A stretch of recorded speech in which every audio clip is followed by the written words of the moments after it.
Hello, hello, beautiful listener. My name is AP Mobley, and I'm your host here at the Myths and Folktales and Fairy Tales podcast.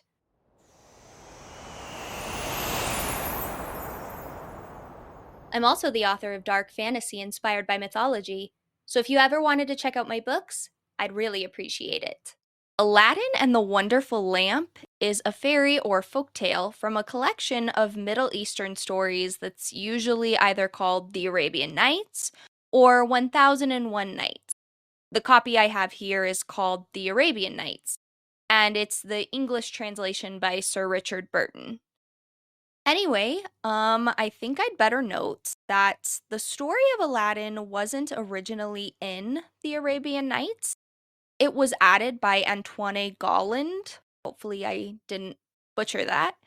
But it was added by him in his translation of the collection. He heard it from a Syrian storyteller in the early 1700s, and he liked it enough that he thought it needed to be included. And personally, I'm really grateful that he did fit it in there, because it certainly influenced me just as much as the Greek myth of Heracles has, but in a different way for sure. Honestly, Aladdin, more specifically, Disney's animated interpretation of Aladdin, is the story that made me want to tell my own stories. Let me explain. I was around 5 years old when I first saw Disney's Aladdin, and throughout the rest of my childhood, it was my favorite Disney movie.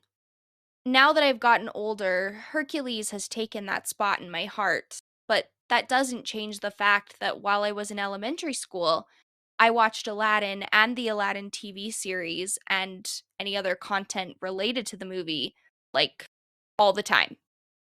In 2004, there was this 2 disc DVD edition of Aladdin that Disney released, and I think it was on the second disc.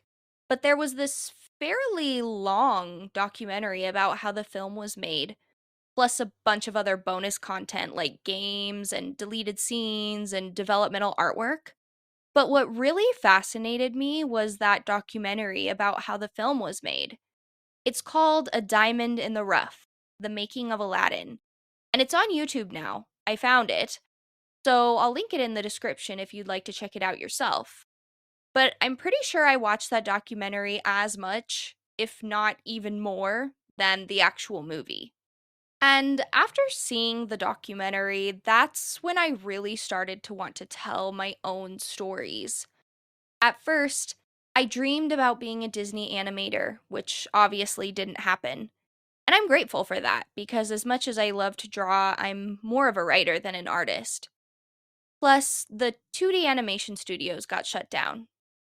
But yeah, like I said, I'd watch that documentary, and I dream about one day working as hard as those filmmakers did to create a story and characters that someone out there would, hopefully, love as much as I loved Aladdin. Anyway, at the very beginning of the A Diamond in the Rough documentary, it's mentioned that the story of Aladdin originated from the Arabian Nights. And as I told you in the Heracles episode, my mom is a teacher and was always taking me to the library in the summer. So when I spotted the collection of Arabian Nights during one of our library trips, I had to check it out because of my deep love and appreciation for Disney's Aladdin and how the movie was made. I think I was maybe 9 or 10 years old when I read the collection, but I loved reading it. Not just for the original Aladdin story, but for all the enthralling stories in it. I really do recommend checking it out for yourself if you can.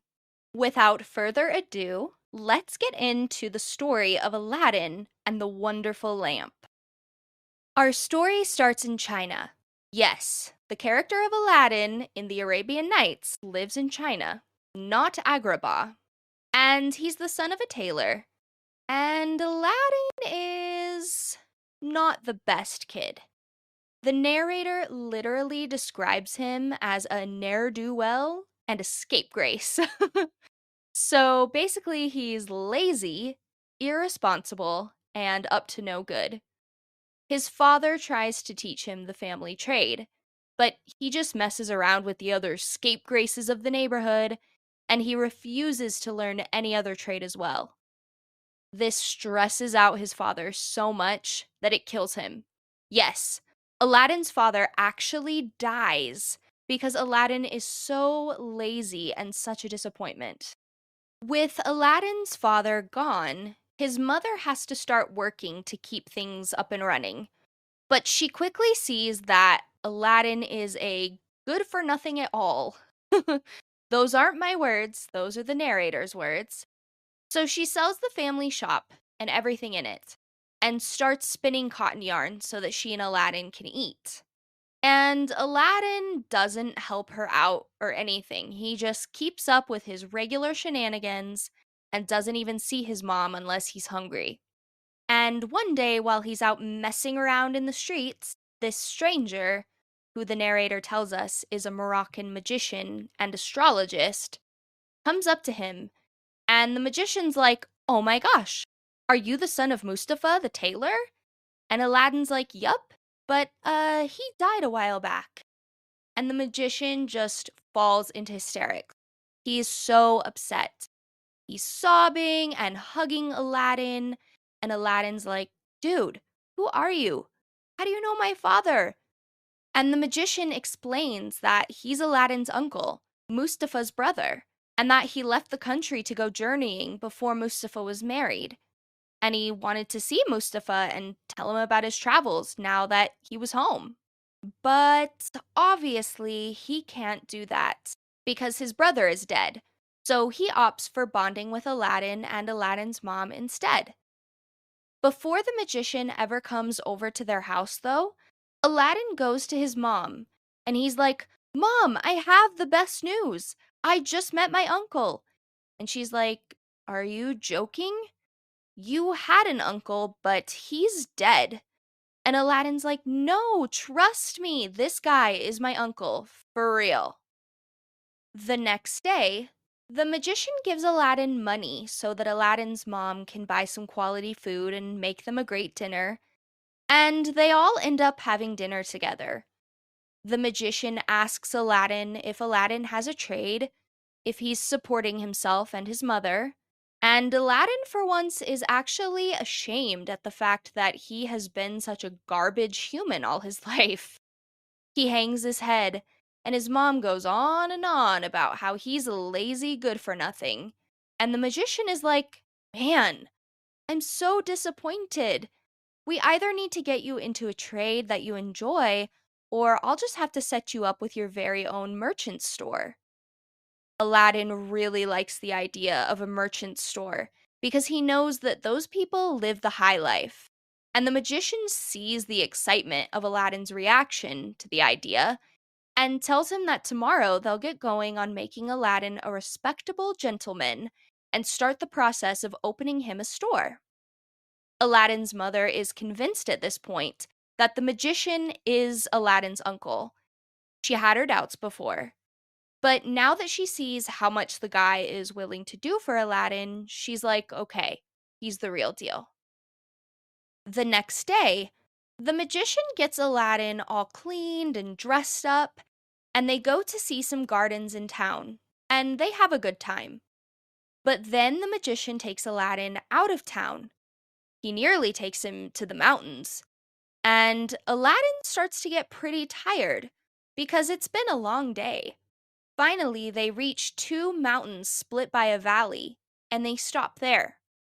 They start a fire, and the magician throws some powder on the fire and casts a spell. The spell shakes the ground, and a sort of door opens on the ground. And the magician tells Aladdin to go in because underneath is a cave full of treasure that the magician claims is for Aladdin. But here's the thing, while Aladdin is underground in this secret cave, he'll come across three halls, and the magician tells him not to touch anything in those halls or else he'll be killed. Aladdin is supposed to just walk through the halls to this garden of fruit trees, then keep going until he reaches a lighted lamp. He's then supposed to pour out the lamp's oil and bring it back to the magician. Once the magician finishes giving Aladdin instructions, he takes off one of his rings, gives it to Aladdin, and sends the poor kid in. Aladdin does as the magician says, and he comes across the halls and the fruit tree. He even picks some of the fruit and stores it away. And finally, he reaches the lamp. He returns to the magician with the lamp, and the magician orders him to give up the lamp, but he won't do it, not until he's allowed to come out of the cave. Well, as you can imagine, the magician doesn't like this, and he traps Aladdin in the cave. By this time, Aladdin has figured out that he's been tricked. There's no way this guy is his uncle. He's just some random dude who wanted to use Aladdin to get a silly trinket from a cave. Aladdin is trapped in this cave for a couple of days, and he's really upset about it, as anyone would be. Eventually, he gets desperate enough to pray, and when he clasps his hands to do so, he accidentally rubs the ring that the magician gave him and forgot to take back. And as he rubs the ring, this massive genie appears from it. The genie says he's a slave of the ring and will do whatever Aladdin asks him to. Aladdin asks him to get him out of the cave, and the genie does so. Once Aladdin is back outside, he walks home. And by the time he gets home, he's so exhausted that he just collapses at the door. When he wakes up again, he tells his mother everything that happened with the magician. He's also starving, but he can't eat the fruit he took from the cave because it turns out that the fruit is actually jewels. So he asks his mother if there's anything around to eat. She says there's nothing in the house, so she'll go sell some cotton and get him some food. But Aladdin remembers that he has that lamp. He says they can sell that instead and buy food with the money. Well, as his mom's rubbing the lamp to clean it, a second genie appears. Yes, there's two genies in the original story, not one. This genie asks what Aladdin's mom wants, but she faints, and Aladdin takes over, telling the genie he wants food. The genie comes back with not just a meal, but a feast, complete with expensive silver dishes. Aladdin's mom wakes up and tells Aladdin that he should get rid of the lamp, that this is not good news. But he refuses. They eventually eat everything that the genie brought, and then they sell the silver dishes to make more money. When they run out of silver dishes to sell, Aladdin just asks the genie of the lamp to conjure more. This is how Aladdin and his mother make a living for a while.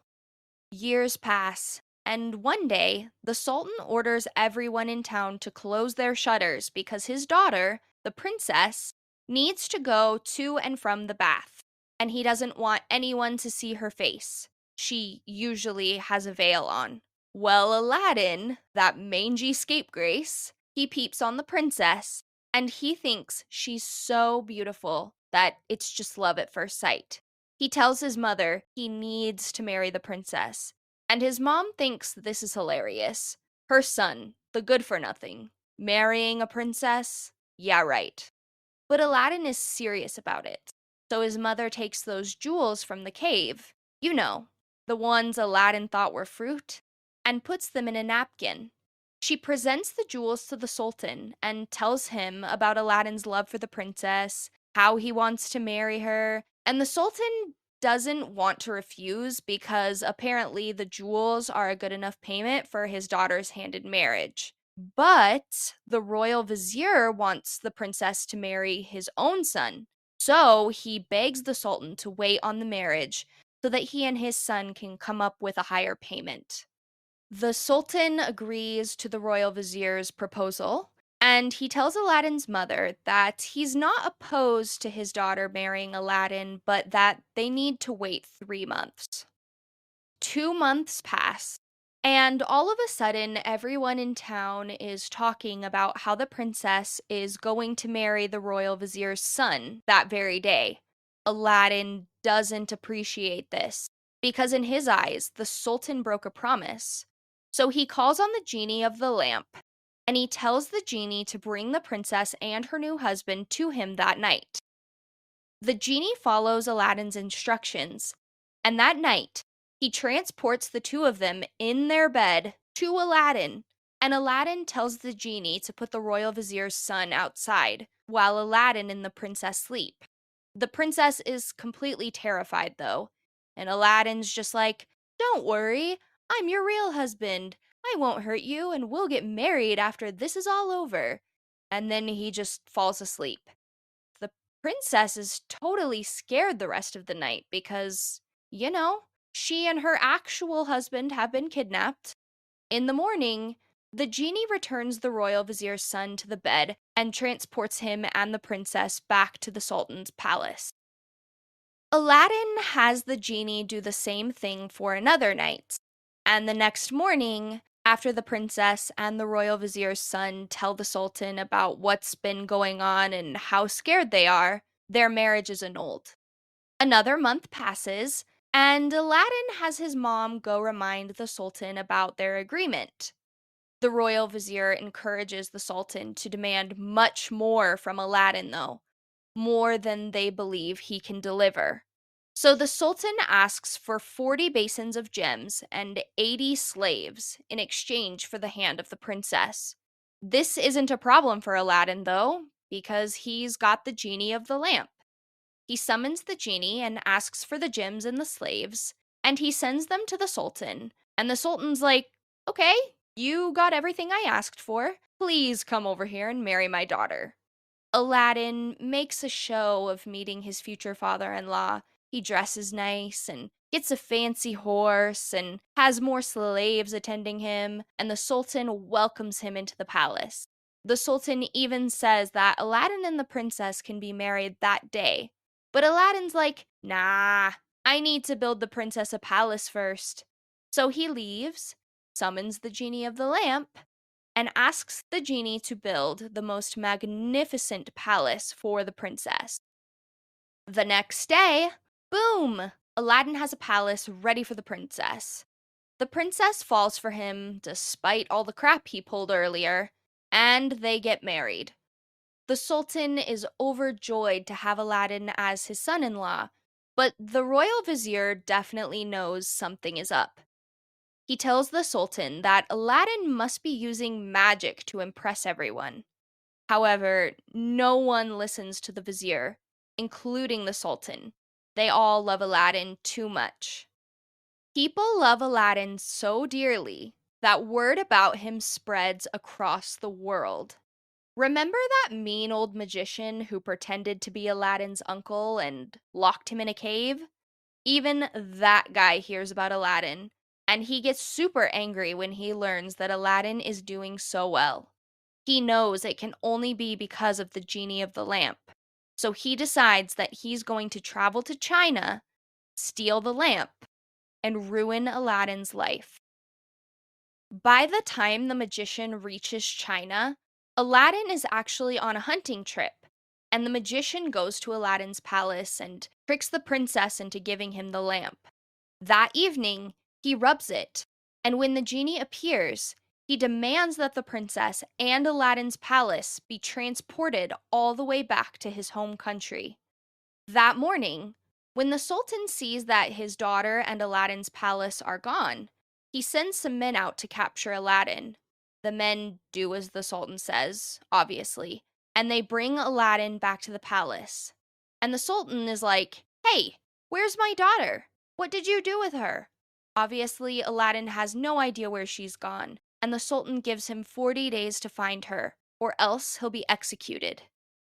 At first, Aladdin asks around to see if anyone has seen where the princess and his palace went. Can you imagine? "Hey guys, I lost my wife and my house. Have you seen them?"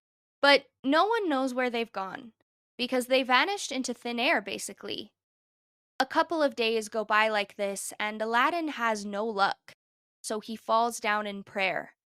And remember that ring the magician gave him and never took back? He clasps his hands and accidentally rubs it, and the genie of the ring appears. Aladdin asks the genie of the ring to take him to the princess and his palace, and immediately he's transported all the way there, right beneath the princess's window. Aladdin and the princess are overjoyed to be reunited. Aladdin asks her if she knows where the lamp went, and she explains how she was tricked into giving it to the magician. Working together, Aladdin and the princess poison the magician, and just like that, they have the lamp and they go home.